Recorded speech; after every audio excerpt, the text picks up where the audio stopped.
எனக்காக கைதட்டி பெருமை சேர்த்த என் உயிர் மேலான அன்பு ரசிகர்களுக்கு நன்றி. எனக்காக கல்லளை சேர்ந்த மாணிக்கம் யாதவ் அன்பு அப்பா அவர்கள், எனக்காக கல்லளை சேர்ந்த மாணிக்கம் யாதவ் அன்பு அப்பா அவர்கள் 201 ரூபாய் இந்த பாடலை பாராட்டி அன்பளிப்பித்து பெருமைப்படுத்திய அன்பு அப்பா மாணிக்கம் யாதவ் அன்பு அப்பா அவர்களுக்கும் அவர்கள் குடும்பத்தார்களுக்கும் மனம் நிறைந்த நன்றி கலந்த வணக்கம். வணக்கம்.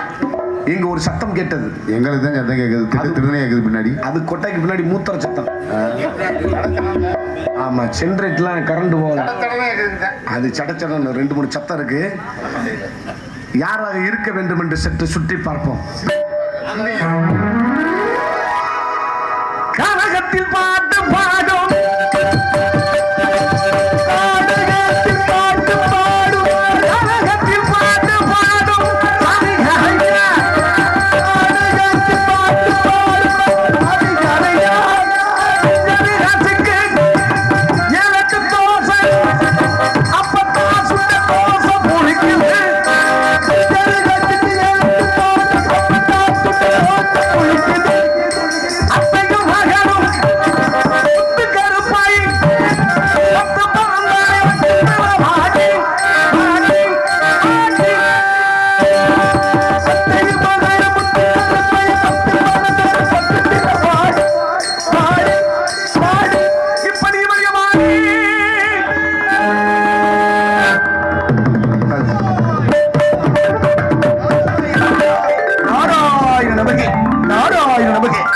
தம்பி யாரு இந்த அண்ணன், யாருக்கு யாரு அண்ணன், யாருக்கு யாரு தம்பி? என்னை போல பெரியவர்கள் உங்களை போல சிறியவர்களை பார்த்தோம்னா தம்பின்னு சொல்லுவேன். என்னை போல சிறிய மனிதர்கள் உங்களை போல பெரிய மனிதர்களை பார்க்கும்போது அண்ணன் சொல்றது வழக்கம். இந்த உலகத்துல தம்பிக்கு தாப்பா பெருமை, அண்ணனுக்கு பெருமை இருக்கு. எந்த வகையில் அண்ணனுக்கு பெருமை, எந்த வகையில தம்பிக்கு பெருமை இருக்குன்றீங்க? முன்னாலே முளைக்கின்ற காதை விட பின்னால முளைக்கிற கொம்புக்கு தாயா வலிமையும் பெருமையும் உண்டு. முன்னால முளைக்கிற காது அண்ணன் மாதிரி வலிமை இல்ல, பின்னால முளைக்கின்ற கொம்பு தம்பி மாதிரி கொம்புக்கு தான் வலிமை இருக்கு. அப்ப தம்பிக்கு தான் வலிமையும் பெருமையும் உண்டுன்னு சொல்ல வந்திருக்கு. அண்ணனுக்கு பெருமை இருக்கு. எப்படி? இந்த பூலோகத்துல மானிட பிறவிகள் தை மாதம் தை பூசத்துக்கு தமிழ் கடவுள் முருகனுக்கு மாலை அணிவித்து இங்க இருந்து பாத யாத்திரையா செல்வான். சரி, சில ஆள் பாதியிலேயே ஆத்திரையா வந்துடும். போனவன நேரடியா முருகனை தரிசனம் பண்ண மாட்டான்.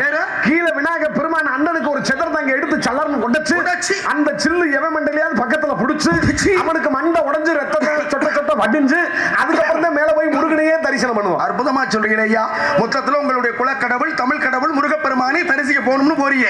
ஒருத்தனை காவு வாங்கி கொடுத்தானே அவரை கும்பிட்டு வர்றீங்க. இன்னும் தமிழ்நாட்டுல ரோடு போட்டாலும் சரி, ஒரு பாலம் போட்டாலும் சரி, ஒரு உயிரை கொண்டு விட்டு ரோடும் பாலமே போடுறது. இது உங்களுடைய பழக்க தோஷம், உங்களை மாற்ற முடியாதுன்னு சொல்றாங்க.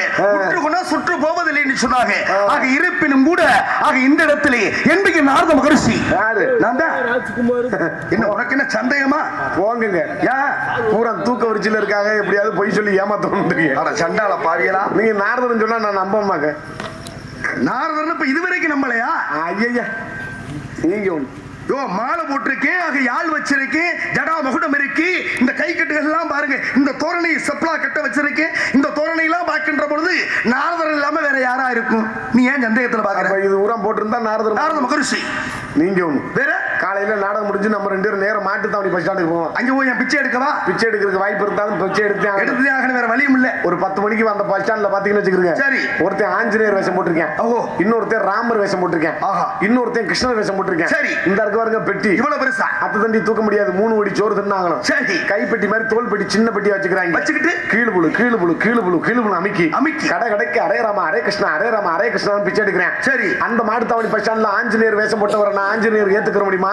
இல்ல ராமர் வேஷம் போட்டவரை ராமர் ஏத்துக்கிற முடியுமா? இல்ல கிருஷ்ணர் வேஷம் போட்டவரை கிருஷ்ணர் ஏத்துக்கிற முடியுமா? இந்த இடத்துல நீங்க நாரதர் மகாமுனிவர் என்றீங்களே, எதை வச்சு நம்புறது? அற்புதமான கேள்வியா. சந்தேகம் வரலாம், வாழ்க்கையில சந்தேகம் மனிதனுக்கு வரலாம். ஆனா வாழ்க்கையே சந்தேகமா கூடாது, அது மிகப்பெரிய தவறாயிரும். ஆனா இப்ப நீங்க சொல்றீங்க பாருங்க, மதுரை பேருந்து நிலையத்திலே ராமர் வேஷம் போட்டுக்கவன ராமன் ஏத்துக்க முடியுமா? ஆஞ்சநேயர் வேஷம் போட்டுக்கவன ஆஞ்சநேயர் ஏத்துக்க முடியுமா? கிருஷ்ணர் வேஷம் போட்டுக்கவன கிருஷ்ண பரமாத்மான் ஏத்துக்க முடியுமா? இந்த இடத்துல நாரதர் சொல்றீங்களே, நான் எப்படி ஏற்றுக்கொள்ள? அவர்கள்லாம் யார் தெரியுமா? இந்த பூலோகத்துல தெய்வத்துடைய அரிதாரத்தை முகத்திலே பூசிக்கொண்டு வயிற்று பிளப்பிற்காக கடைகளுக்கு வீடுகளுக்கு யாசகம் பெறக்கூடியவர்கள். யாசகம்னா என்னன்னு தெரியுமில்ல? பிச்சை. அவ்வளவுதான். அவர்கள் செயற்கை, நானும் இயற்கை. இப்ப நான் நாரதன் நீ நம்பன அவ்வளவுதானே. நான் யாரு, இந்த பூமியில எதை கொடுத்தேன் என்பதற்கு அடையாள சான்றாக ஒரு வெண்பாவை பாடுறேன். உண்மையிலே ஆக நான் தான் நாரதர்னா நீ நம்பிக்கை. நாரதன் விளையாட்டல்ல, நாரத முடிவன் கூட வாரண கவிதை என்று வால்மீகி என்பார். சீரன் சொல்லாட்டு திருவள்ளுவர் கலைவாணி கொடையா கம்பன் தமிழர் கவிதை செய்து வைத்தானே ராமகாவியத்தை இந்த புண்ணிய பூமியிலே கொடுத்தவன் நான் அல்லவாயா. அந்த எழுத்த வாங்க வாங்க வாங்க வாங்க கொடுங்க கொடுங்க கொடுங்க. வந்த பணத்தை விடக்கூடாது கொடுங்க. ஆமா இல்லைன்னா அவருக்கு ஏதாவது ஒன்று ஆகி போச்சுன்னா என்ன பண்ணுவீங்க? ஆமா இருக்கட்டும். இந்த ஓலையை மட்டும் படிச்சுக்க நல்லா. கல்லன் இனிமை கிளப் ஏசி பாரு. ஆமா சரி. கல்ல இனிமை கிளப் மிருதங்கரை இருக்காதுங்கிறேன். ஏசி பார் மேனேஜரா சரண் ராஜ்குமார் மற்றும் கேசியர்கள் சப்ளையர்கள் சார்பாக 50 ரூபாய் அன்பளிப்படுத்தி பெருப்படுத்திய நன்றி. கல்லளை சேர்ந்த இனிமை கிளப்பு ஏசி பார் பாருக்குள்ளே நம்ம நாடு பாரத பைந்தமிழ் நாடுன்னு சொன்னாங்க. ஆமா இப்ப பூரா ஏசி பார்க்குள்ள தான் பூரா குண்டிய நட்டம் போட்டுக்கிட்டு கிடக்க.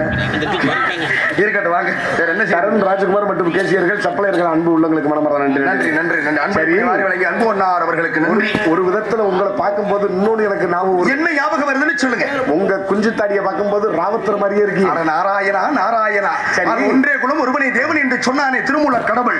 திருமூலன் சொன்னார். அப்ப நீங்க நாரதர் மகன் நாரத மகரிஷி வாழ்க பல்லாண்டு பல்லாயிரத்தாண்டு பல கோடி 100 ஆண்டு வாழ வேண்டும் ஐயனே. உங்களை சந்திச்சதில் மனமற்ற மகிழ்ச்சி. வாழ்க பல்லாண்டு. எனக்கு ஒரு சின்ன சந்தேகம். என்ன வந்த உடனே சந்தேகம்? எனக்கு மட்டும் சந்தேகம் இல்ல, கீழே இருக்கிற எல்லாருக்குமே சந்தேகம் இருக்கு. அட போயா, நான் வந்து 1.5 மணி நேரம் ஆச்சு இதுவரைக்கும் ஒரு புள்ள கூட ஒரு சந்தேகத்தை கேட்கல.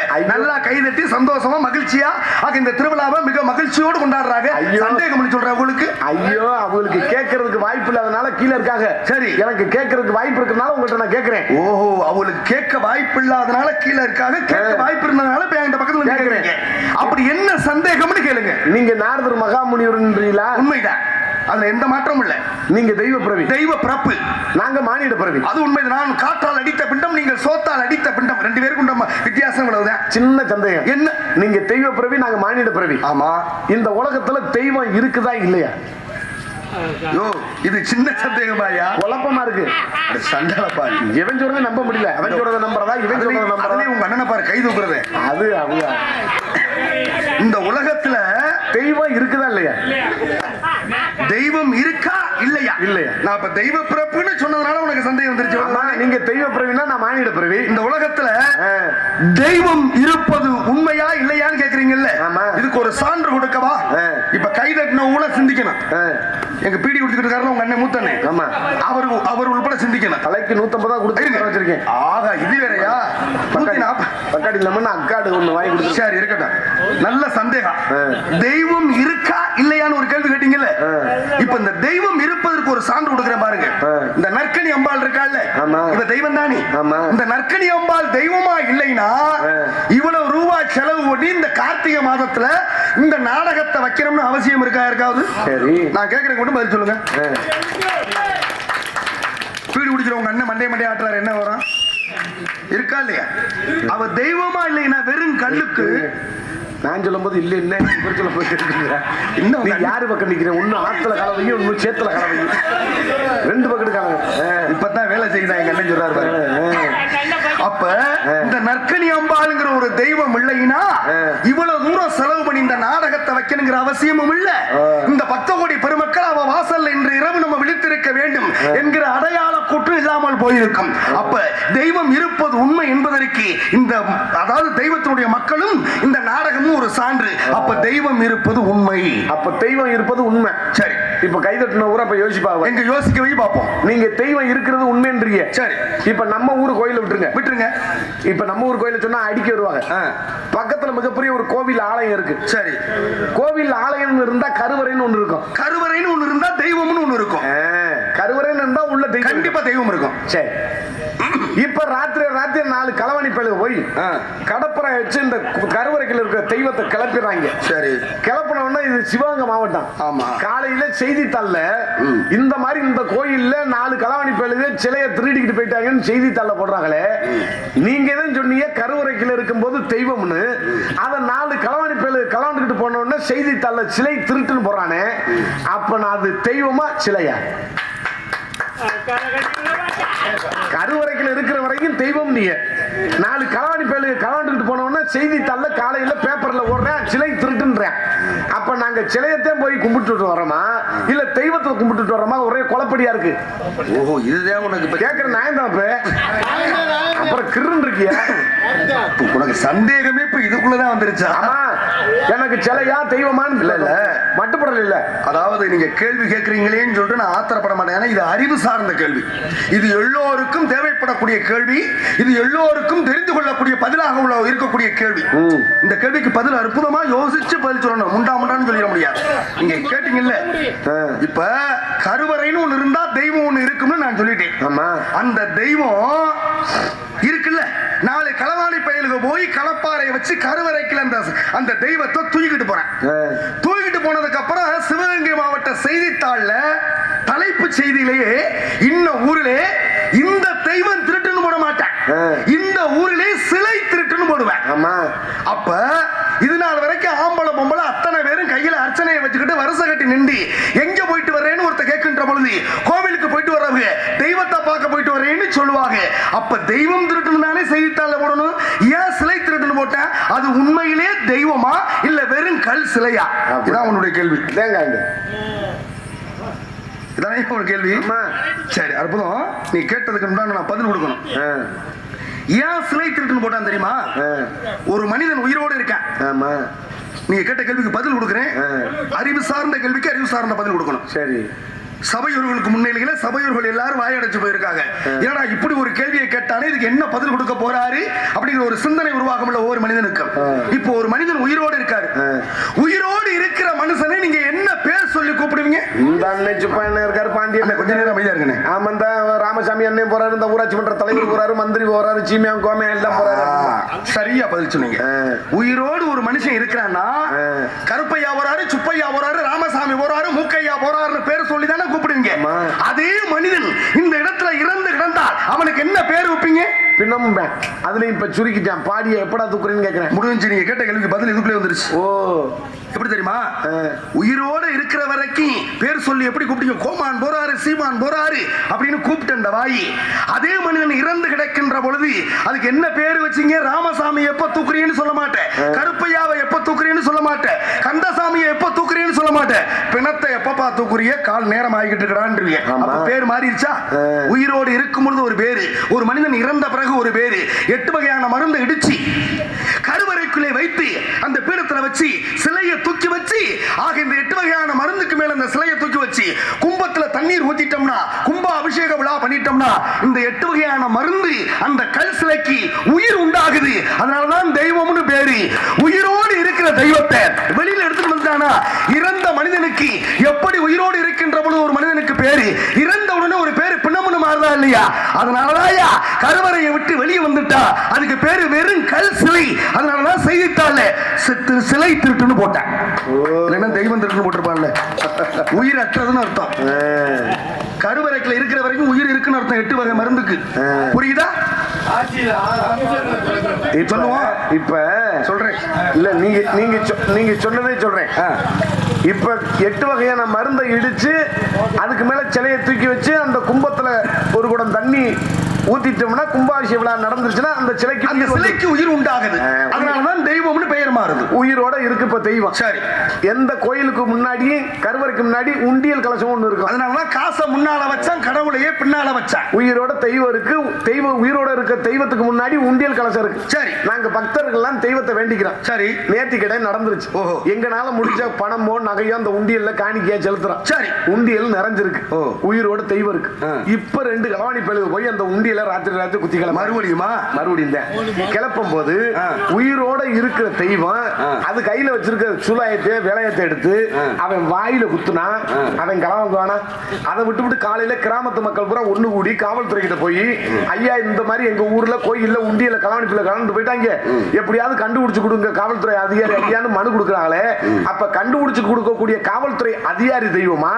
இந்த களவாணி பயலுக்கு பார்த்துக்கிட்டு இருக்கிற களவாங்கும் போது வேடிக்கை பார்த்துக்கிட்டு அது தெய்வமா?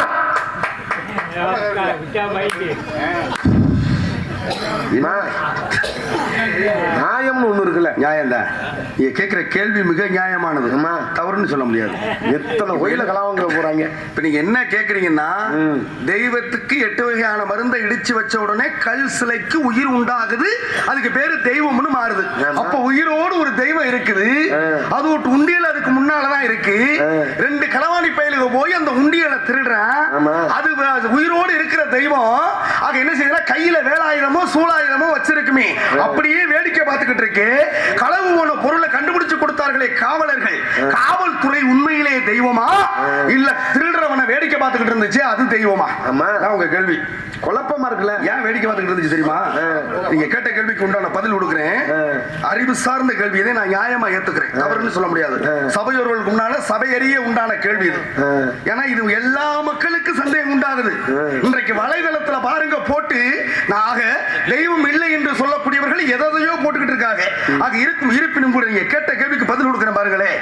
ஏன் வேடிக்கை பார்த்துக்கிட்டு இருந்துச்சு தெரியுமா? உங்களை பெற்றது யாரு? எங்க அம்மா. எத்தனை மாதம் சுமந்தாங்க? 10 மாசம். நல்லா கேட்கிற கேள்விக்கு மட்டும் பதில் கொடுங்க, அதுக்குள்ளே நான் பதில் அடிச்சிடுறேன். எத்தனை மாதம் சுமந்தார்கள்? 10 மாசம். 10 மாதம். நீங்க பிறந்தாச்சு, பிறந்து தவழ்ந்தாச்சு, தவழ்ந்து நடக்கிறீங்க, நடந்து பள்ளிக்கூடம் போயிட்டு வந்துகிட்டு இருக்கிற, பள்ளிக்கூடத்துக்கு வீட்டுக்குமா போயிட்டு வந்துகிட்டு இருக்க. சரி, உங்க அம்மா உன்னை பெற்ற அம்மா உனக்கு தெரியாமல் உங்க வீட்டுக்குள்ளேயே ஒரு உண்டியல் சேர்க்குது சிறுபாட்டு காசுல, சிறுசேமிப்பு திட்டத்துல. அந்த உண்டியல் என்னைக்கும் உன் கண்ணுக்கு தண்டுபடாத உண்டியல் ஒரு நாள் பள்ளிக்கூடம் போயிட்டு வீட்டுக்கு வர்ற அந்த உண்டியல் உன் கண்ணுக்கு தண்டுபட்டு போச்சு.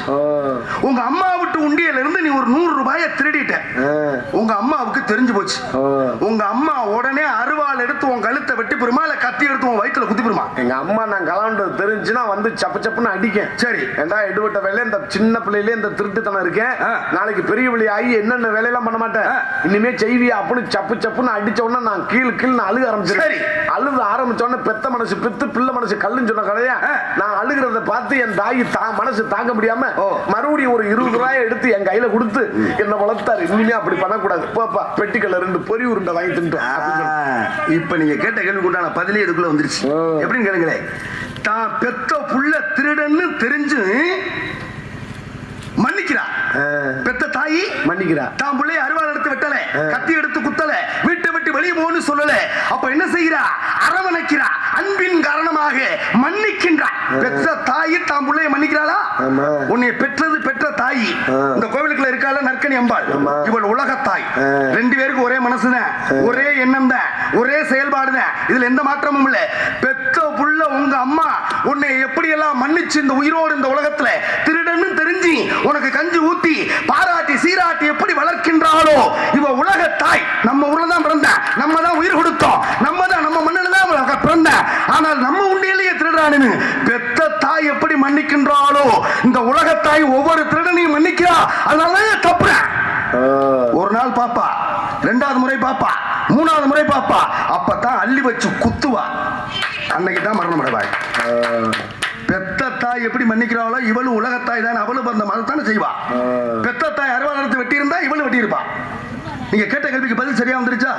பேசுங்க. இப்ப பெஞ்சனியை முடிச்ச முண்டை அப்ப ஒரு நாள் திருடும் போது பேசாம இருக்கும் சாமி, 2 நாள் திருடும் போது பேசாம இருக்கும், வாக்கு மன்னிக்கு. 3வது நாள் திருடும் போது அள்ளி வச்சு குத்தும். வெஞ்சனியை முடிச்ச முண்டை 2 தடவை ஆட்டையை போட்டு பேசாம அமைக்கிட்டு இருக்க வேண்டியதாங்க. என்ன மயத்துக்கு 3வது தடவை போய் இதுல ஒரு காரணம் இருக்கு.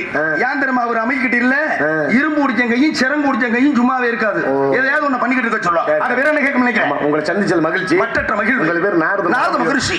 அப்பா இருக்காரு, அம்மா இருக்காங்களே. அம்மா நல்லா இருக்காங்களா? அம்மா நல்லா இருக்காங்க. சரி சாமி, உங்களுக்கு கல்யாணம் ஆயிடுச்சா? மண்ணாசை வெண்ணாசை பொன்னாசை மூவாசையும் இல்லாதவன் நான் இந்த உலகத்திலே. எந்த ஆசையும் இல்லையா?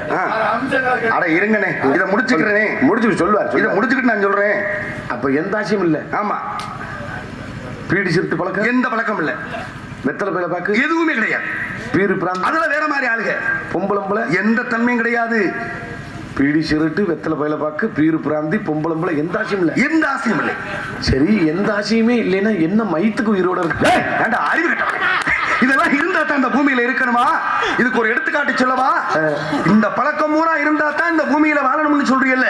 இந்த உலகத்துல எந்த ஒரு பழக்கமே இல்லாமல் உலக சாதனை படைத்தார். பக்கத்துல ராமநாதபுரம் மாவட்டம். அந்த ராமநாதபுரம் மாவட்டத்திலே ராமேஸ்வரத்துக்கு அருகாமல் இருக்கக்கூடிய பேய் கரும்புன்னு சொல்லக்கூடிய இடத்திலே ஒடுக்கப்பட்டு இருக்கின்றாரு இன்றைக்கு ஐயா அப்துல் கலாம் ஐயா.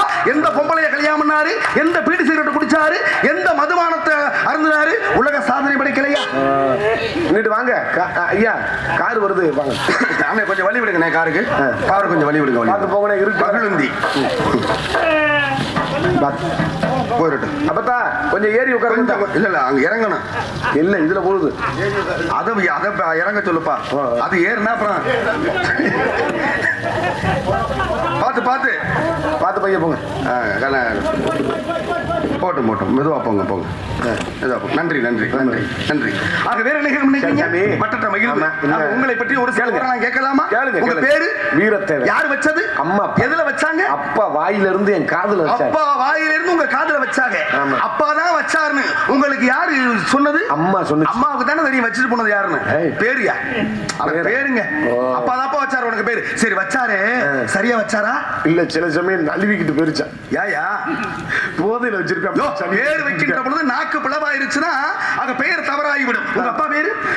நம்பிராஜன். உங்க அம்மா பேரு? நங்கை மோகினி. நம்பிராஜனுக்கு நங்கை மோகனிக்கும் நீங்கள் பிறந்தவனா இல்ல பிறந்தவனா? புலந்தவன். எங்க போய் பிறந்தீங்க? இங்க பிறந்தவன். பிறப்புக்கும் பிறப்புக்கும் என்ன வித்தியாசம்? பிறப்புனா தனக்கு பிறக்கிறது, பிறப்புனா தன்னோட கூட பிறக்கிற அக்கா பிறப்பு தங்கச்சி. என்பது அவன் தாயினுடைய அபான வாசல் வழியாக பிறந்து விட்டால் அது பிறப்பு. ஆமா. பிறப்பு என்பது கூட பிறந்த அண்ணன் தம்பி அக்கா தங்கச்சி, அதுக்கு பேரு பிறப்பு. ஆமா. அப்ப பிறப்புக்கும் பிறப்புக்கும் எவ்வளவு வித்தியாசம் இருக்கு பாருங்க. ஆக நீங்கள் பிறந்தது உங்க அம்மாவுக்கா அப்பாவுக்கா? எங்க அம்மாவுக்கு. அப்ப உங்க அப்பனுக்கு நீங்க பிறக்கல. அப்ப ஊர் பேருக்கா பிறந்தேன். ஆ.